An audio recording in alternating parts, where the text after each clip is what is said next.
Alrighty, here's another weekly recap video. Another week, another recap. This week I have 3 tips, and we start in Ruby life pools. This one's about the Blazebound Infernos you find on the upper ring. More specifically, their big ability called Inferno. This ability involves them doing seemingly unavoidable damage to the whole party. Of course, I say seemingly because you can avoid it. If you use an ability that drops combat, such as Feign Death or Greater Invisibility, 0.3 seconds before Inferno goes off, you will dodge the damage entirely. You will take no damage and you will receive no dot. You can tell it works by not receiving a dot. If you do receive the dot or take damage, you have failed it. Doing so lifts quite a burden off the healer, and I'm sure any run you do, your healer will be very appreciative of your actions. A few abilities I know of can do this. This includes the 2 mentioned earlier, Shadow Meld and Vanish. Just be careful not to do it too early, as casting it too early will also result in a failure to do this. The next tip is about Court of Stars. This one's to do with the imps you find running around in the second area of the dungeon. When you first engage the imps, they will all attempt to cast Firebolt on random targets. Thing is, they only cast Firebolt on players in active combat. This is useful because of the next trick, Spell Reflect. Spell Reflect is a warrior ability that reflects all spells cast on the warrior. Well, let's play it out. How it normally goes is you send the protection warrior to go in alone and pull aggro alone. Everyone stays out of line of sight and behind a wall.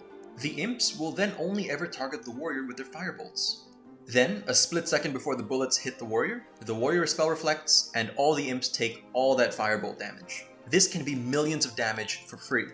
Only problem is it hinges on the fact that they only target the warrior. If the group is in combat, and they target the group instead, people will die. If you can successfully pull this off, it has a great payoff, but you have to make sure that the group is on board with the idea first. Probably not something you'll see in a pug, but in a coordinated group, such as guildies, you can try this out.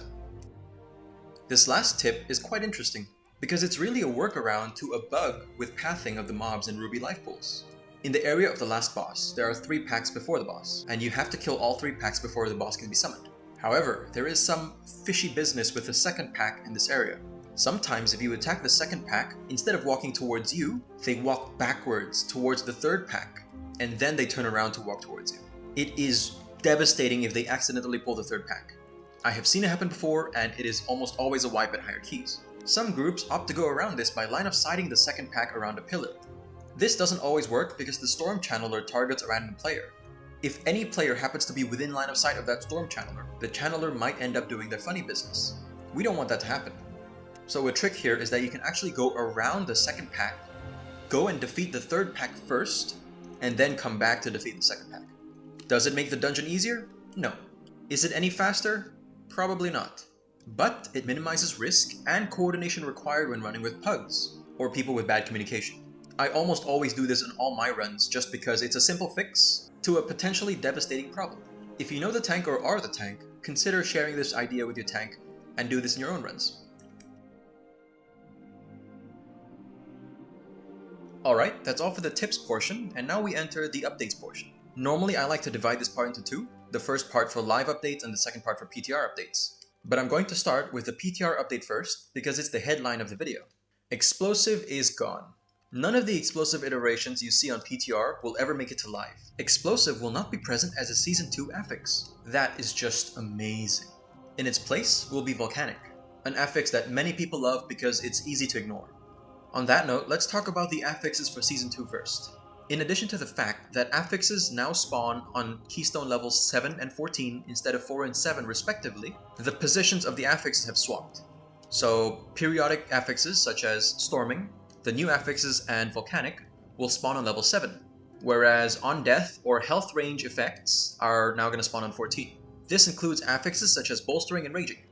Blizzard cites that periodic affixes affect the moment-to-moment gameplay more, and that's kind of what they want the affixes to be in Mythic Plus, so I can see why they would do this. They also mention how the on-death effects are more impactful and challenging, so they want to present the more difficult keystones with more difficult affixes. This still has no effect on anyone who plays 16 keys or higher. Everything will stay the same, so if that's what you do, then you don't have too much to worry about. There were also a few changes to non-explosive affixes, some minor tuning here and there, Something that I think I saw coming was Entangling. The slow from Entangling has been nerfed from 50% to 30%. that should make it easier to remove the Entangling. Additionally, they've also updated the graphic. It's way easier to see, you cannot miss it. Positive changes all around, and I'm really looking forward to trying Entangling out. There were also a myriad of nerfs to most affixes. Spiteful no longer scales past Keystone level 20 and deals 10% less damage. Raging has a new effect. It no longer buffs damage. Instead, now when the mob hits 30% health, it's going to be CC immune for 20 seconds. While enraged, you can still interrupt it. And it is still classified as an enrage, so you can still soothe it. This could make a few pulls quite tricky, as a lot of the better players pull really big and use AoE stops. Something that you can't really do unless you have Evoker's AoE Soothe. So it's going to be interesting seeing how that plays out. This next one is a big one. Bolstering was gutted. Bolstering now only buffs the mob's damage instead of health. Is it still difficult? Yes. Is it going to be punishing on higher keys? No. I think a lot of the high key pushers can appreciate this change, but don't be fooled. Mega bolstered mobs will still one-shot you from a random ability, so be cautious. And lastly, Sanguine has been nerfed from lasting 20 seconds to 12 seconds. I don't think this one's too impactful, but it's something nice to have. It's been pretty quiet on the live updates, but there was one hotfix recently, which includes a bunch of tuning changes to classes. It was announced a week ago, but it's only just come live on the 11th this week. I'll just briefly list them off. Unholy DK got a small buff, Guardian and Balance had a very slight buff, Healing Evokers get a healing buff because they were nerfed too hard, BM Hunters nerfed very slightly again, but Disc Priest got a pretty major buff. Mana costs of almost all their abilities have been reduced. Oh, I love it. Yeah, it's mostly mana cost buffs, but you know, any buff is appreciated for me, really. Holy Priest also got a damage buff, so that's nice. Okay, back to the PTR stuff. In the next patch, they intend on nerfing Leech. They say that Leech has overperformed in helping keep the group healthy, so they want to rein it in a bit, reducing Leech value on gear.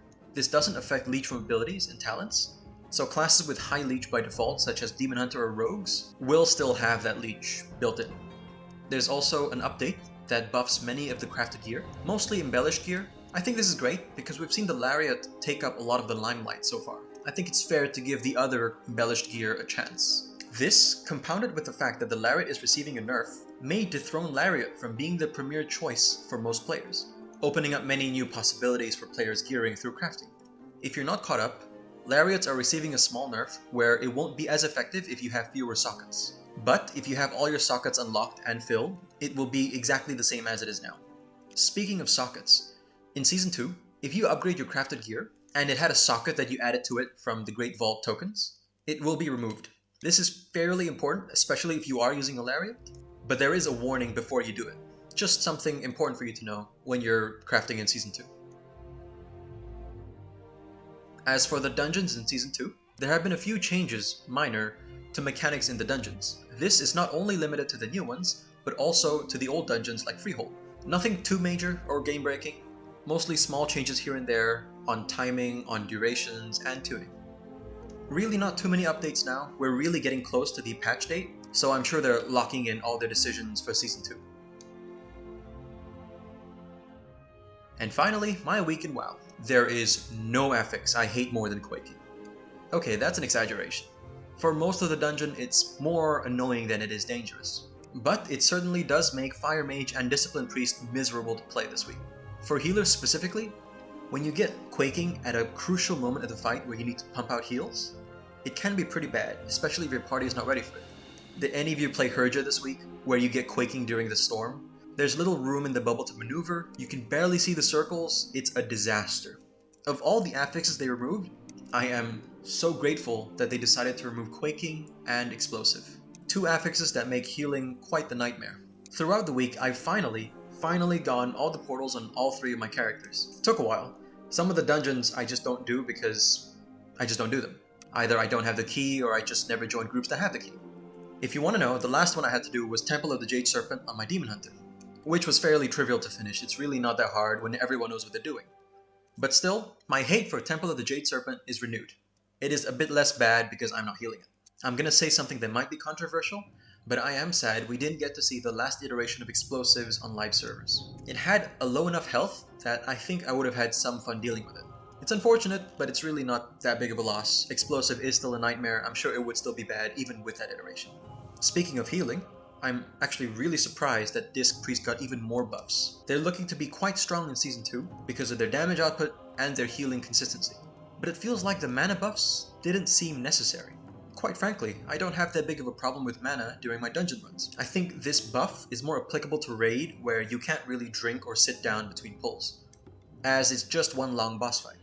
However, according to my guildies who have read up on the next tier, Barrier from Disc Priest seems like it's going to be more useful. There's supposedly more scenarios where you group up and stack for healing.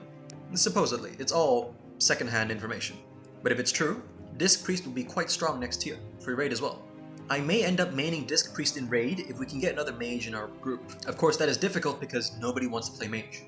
I'm not sure if any of you guys have also faced this, but there are barely any mage players out there. They are so rare.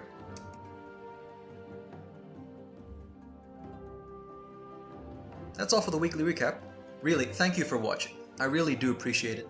I got a fairly good response on the tier list I posted the other day. I'm pretty happy about that, but really all it does is incentivize me to make tier lists once in a while. Tier lists aren't always the most engaging content, but people seem to love them, so I'll make them once in a while. Next week's affixes are Fortified, Bursting, and Explosive. Yet another healing intensive week. Explosive again is going to be absolutely dreadful. Non-priest healers have fun, bursting is a nightmare. Fortified Explosive is actually quite dangerous. There's a good chance in several high difficulty pulls, such as the aforementioned Blazebound Inferno pulls, or maybe the dangerous Stormcaster pulls in Nokud. You might need to help your healer out with explosives. Don't just relegate the task to your healers. They might need the GCDs to do the healing. Thanks again for watching. Do leave a like or subscribe if you enjoyed it, and hopefully I'll see you in my next weekly recap.